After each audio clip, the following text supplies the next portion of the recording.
Selamat siang kepada Bu Doroti Panjaitan dan teman-teman. Kami dari kelompok 1 pemasaran akan membahas materi tentang pemasaran global.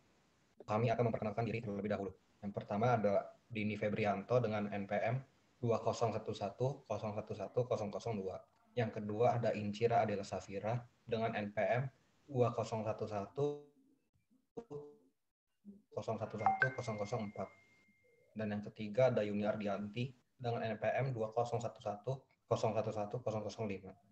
Untuk kelompok 1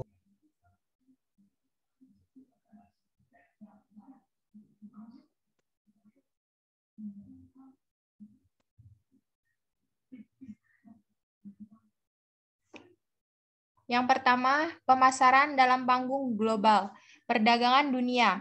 Perdagangan dunia mengacu pada arus barang dan jasa di antara berbagai negara dengan nilai total dari semua ekspor dan impor barang-barang dunia. Kondisi pasar dan peluang.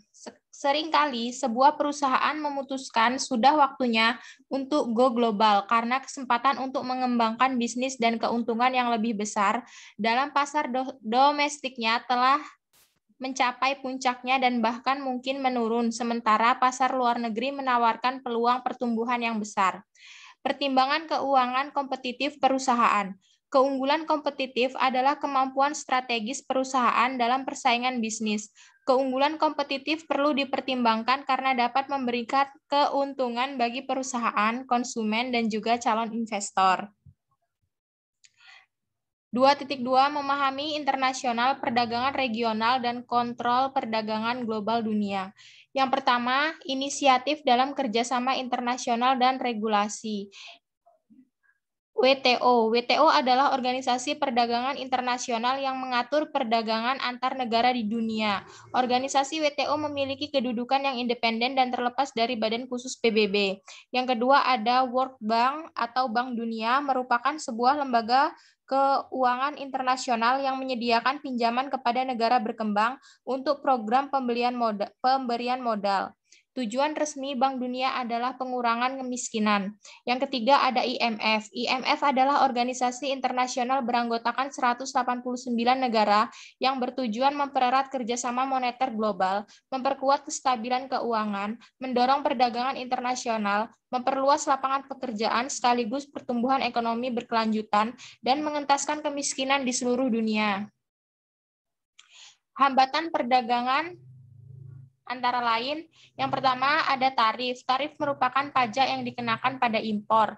Yang kedua kuota. Kuota adalah pembatasan jumlah barang yang dapat diimpor ke suatu negara untuk jangka waktu tertentu. Ketika kuota diberlakukan, masing-masing perusahaan pengimpor menerima lisensi impor yang menentukan jumlah yang dapat diimpor. Yang ketiga ada embargo. Embargo adalah larangan untuk bertransaksi dengan negara tertentu. Alasan utamanya biasanya bersifat politis dan bertujuan untuk menekan pemerintahan suatu negara. Misalnya setelah Fidel Castro berkuasa, Amerika Serikat memberlakukan embargo perdagangan terhadap Kuba. Tidak ada barang yang masuk dari Kuba ke Amerika Serikat atau sebaliknya. Analisis lingkungan pemasaran eksternal. Lingkungan pemasaran eksternal adalah seluruh aktivitas pemasaran yang dilakukan di luar kendali pihak pemasar. Berbagai pengaruh tersebut akan memaksa para pemasar agar mampu menyesuaikan arah dan juga strategi agar bisa terus berjuang di tengah lingkungan yang tidak menentu. Lingkungan pasar eksternal terbagi menjadi dua, yaitu lingkungan pasar mikro dan makro. Lingkungan pemasaran mikro. Lingkungan pemasaran mikro terbagi menjadi beberapa aspek pendukung perusahaan. Yang pertama ada aspek penyedia, yang kedua aspek pemasaran, yang ketiga aspek pelanggan, yang keempat aspek pesaing, dan yang kelima ada aspek masyarakat. Lingkungan pemasaran makro. Lingkungan makro adalah kekuatan masyarakat yang lebih luas dan mampu mempengaruhi lingkungan mikro pemasaran atas suatu perusahaan yang memiliki pengaruh terhadap pemasar secara tidak langsung. Terdapat 5 macam lingkungan makro. Yang pertama ada lingkungan demografi, yang kedua lingkungan ekonomi, yang ketiga lingkungan sosial budaya, yang keempat lingkungan teknologi, dan yang kelima ada lingkungan politik.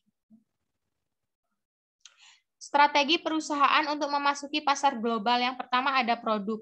Untuk menjaga kesetiaan dan keloyalan pelanggan perlu dilakukan suatu upaya sebagai berikut. Yang pertama menjaga kualitas, yang kedua ready stock, yang ketiga melakukan inovasi, dan yang keempat tidak menjual jenis produk yang sudah dipesan oleh pelanggan. Yang kedua ada penentuan harga. Penentuan harga adalah proses menentukan nilai yang akan diterima produsen dalam pertukaran jasa dan barang. Metode printing dilakukan untuk menyesuaikan biaya yang ditawarkan produsen yang sesuai dengan produsen dan pelanggan.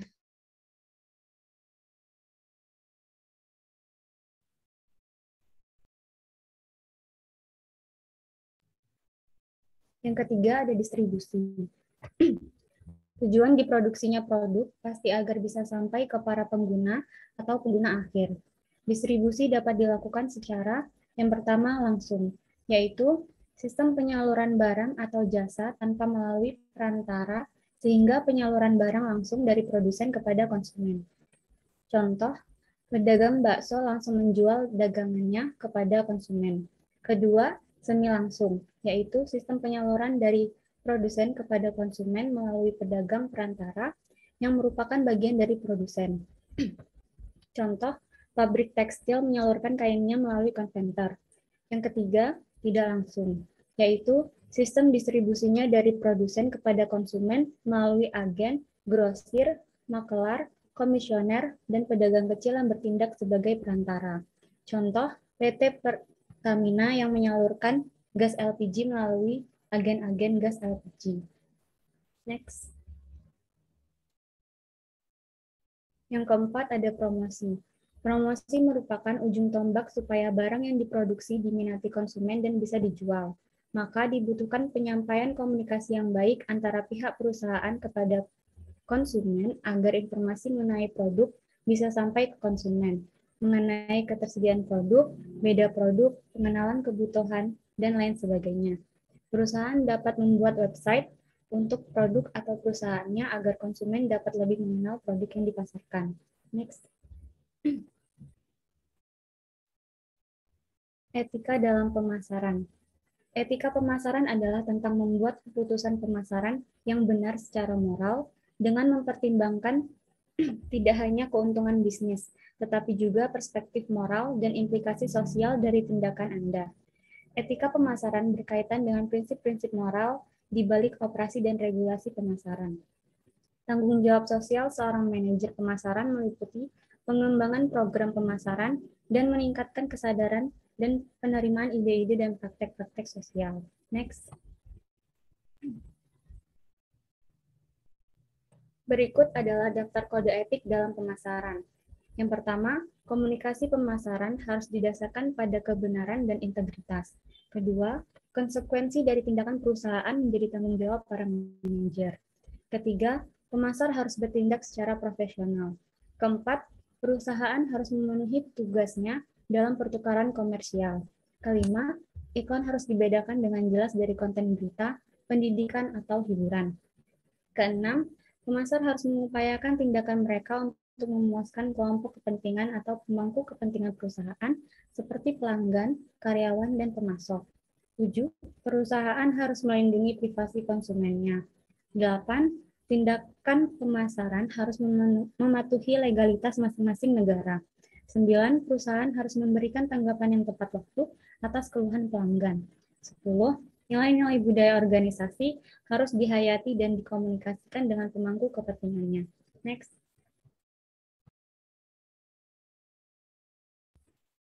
Cara menerapkan etika dalam pemasaran. Yang pertama, hindari praktik bisnis ilegal. Kedua, rancang produk asli dalam urutan kerja yang sempurna. Ketiga, pahami kebutuhan klien Anda. Keempat, hindari iklan dan stereotip yang menyesatkan. Kelima, jangan gunakan praktik pemasaran digital yang buruk. Next. Manfaat etika dalam pemasaran. Yang pertama, membangun hubungan kepercayaan. Kedua, menarik pelanggan, pemasok, dan karyawan yang baik. Ketiga, melindungi dari publisitas negatif. Keempat, tambahkan nilai pada produk Anda. Kelima, menghasilkan kepuasan pribadi. Next. Pemasaran yang berkelanjutan. Pemasaran berkelanjutan atau sustainable marketing adalah pemasaran yang bertanggung jawab secara sosial dan lingkungan, di mana tetap dapat memenuhi kebutuhan konsumen dan perusahaan, di mana pada saat yang bersamaan menjaga dan meningkatkan kemampuan generasi mendatang dalam memenuhi kebutuhan mereka.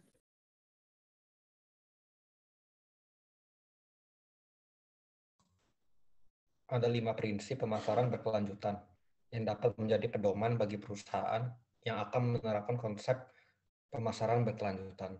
Yang pertama, consumer oriented marketing, bahwa perusahaan harus menjalankan aktivitas pemasarannya berdasarkan sudut pandang konsumen dengan menghasilkan produk yang ramah bagi konsumen dan dapat memenuhi kebutuhan mereka. Maka perusahaan dapat menjaga hubungan baik jangka panjang dengan konsumennya. Yang kedua, ada customer value marketing.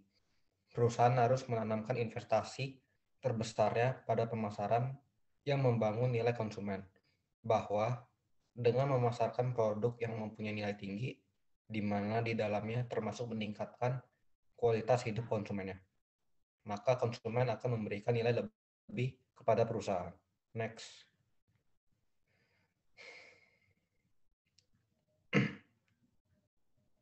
Yang ketiga, inovatif marketing. Membutuhkan pencarian yang berkesinambungan dari perusahaan dalam meningkatkan produk dan pemasarannya, dengan selalu berinovasi dalam menghasilkan produknya.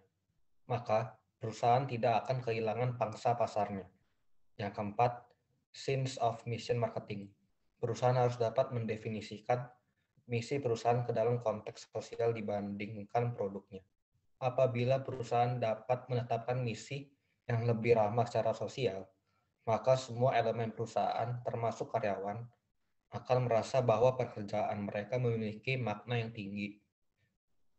Yang kelima, societal marketing. Perusahaan harus dapat membuat keputusan. Perusahaan dengan mempertimbangkan keinginan konsumen, permintaan perusahaan, ketertarikan konsumen jangka panjang, dan ketertarikan masyarakat jangka panjang. Next.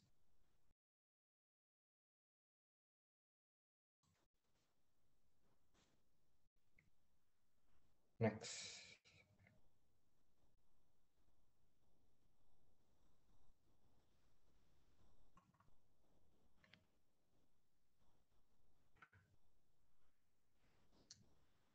Jadi kami untuk perusahaan yang kami pilih secara global adalah PT Gudang Garam, yaitu melaksanakan CCR atau Corporate Social Responsibility.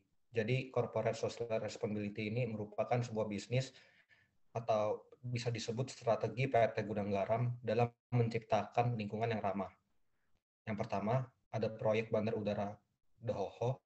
Yang kedua, kesehatan, keselamatan kerja dan lingkungan atau disingkat K3L. Yang ketiga, pengelolaan air limbah. Yang keempat, pengendalian pencemaran udara. Yang kelima, pengelolaan limbah bahan berbahaya dan beracun. Yang keenam, konservasi air dan penyediaan ruang terbuka hijau. Next. Gudang garam TBK menurut jenisnya berdasarkan status sosial. Konsumen SKM, sigaret kretek linting, untuk golongan atas. Yang kedua, SKT, sigaret kretek linting tangan, untuk golongan menengah. Dan SKL, sigaret kretek klobot, untuk golongan bawah. Kualitas rasa menjadi fokus utama dan dikomunikasikan melalui positioning statement pria punya selera, dengan tujuan untuk mempertahankan loyalitas konsumen. Next. Penelitian analisis dengan menggunakan langkah-langkah sebagai berikut. Yang pertama, membagi produk dalam beberapa jenis produk dan menilai prospek jangka panjang masing-masing produk. Yang kedua, membandingkan prospek relatif masing-masing jenis produk dibandingkan dengan yang lainnya.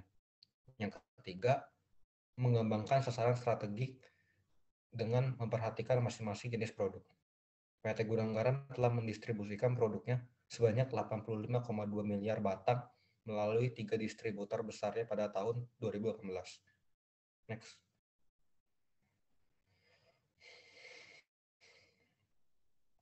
Jadi di sini kami akan membuat SWOT dari PT Gudang Garam Tbk. Yang pertama ada strength atau kekuatan.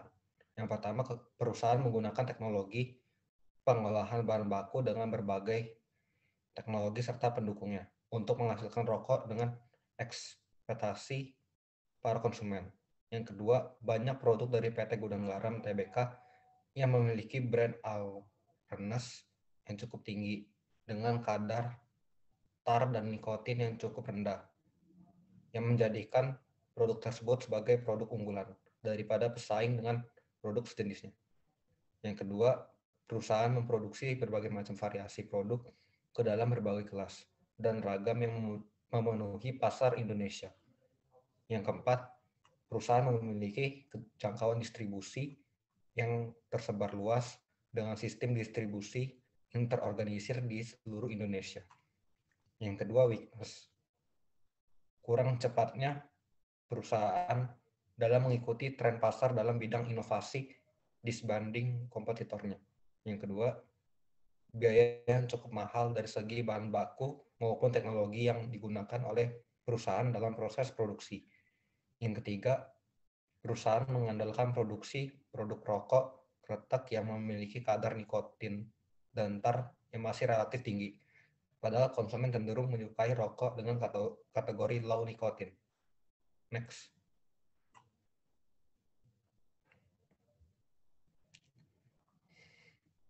Opportunities. Yang pertama, pasar rokok yang besar di Indonesia terbukti dari total penduduk sekitar 240 juta penduduk diperkirakan 65% adalah perokok.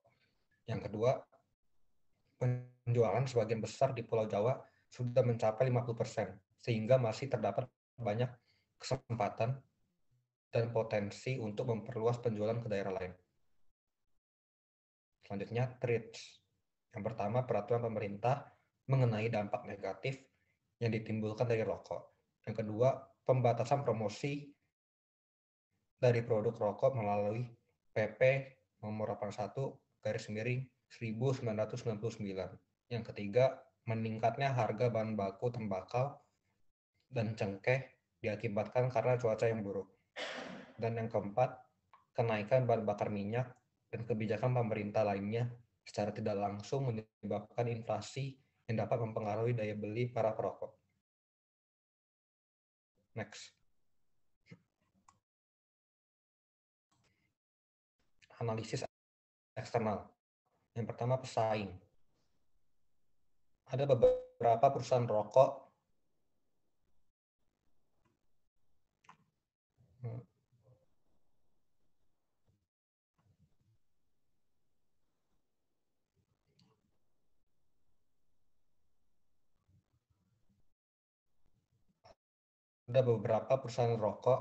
ramai memainkan perannya dalam merebut pasar rokok rendah tar. Dimulai dari perusahaan rokok Sempurna dengan Amil, Jarum dengan LA, Bentol dengan Star Milk, Wismilak Like, ditambah lagi dengan masuknya para pemain baru di industri pasar rokok milk.